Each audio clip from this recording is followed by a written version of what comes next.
ভাই কোরআনের কাছে থাকার দরকার আছে না নাই? হ্যাঁ, যেভাবে আপনার জন্য দোয়া করে মসজিদে বসে থাকবে, কোরআন কি আপনার জন্য সুপারিশ করবে না? হ্যাঁ, রোজা যখন আপনার জন্য সুপারিশ করবে, কোরআন আপনার জন্য সুপারিশ করবে। কি বলবে জানেন? আয়াতি ইন্নী মানাতুন নাওমা বিল্লাহি, ইয়া আল্লাহ আমি রাত্রিবেলা করে ঘুমাইতে দিই, যা বলে তেলাওয়াত করছে, পাঠ করছে, যেখানে ঘুমাইতে পারতো ঘুম পাড় দিয়া আমল করছে, তেলাওয়াত করছে, হে আল্লাহ তুমি তাকে ক্ষমা করে জান্নাত দিয়ে দাও। আল্লাহ কোরআনের কথা শুনি না তার জান্নাত দিও।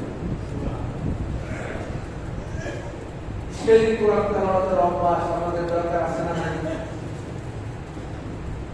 যদি আমরা পরকালে কল্যাণ পেতে চাই, কবরের আযাব থেকে মুক্তি পেতে চোখগুলো বন্ধ করে একটু দেখেন, কবরের দৃশ্যটার দিকে একটু তাকায়, কত মানুষ কিনা কবর দিলেন,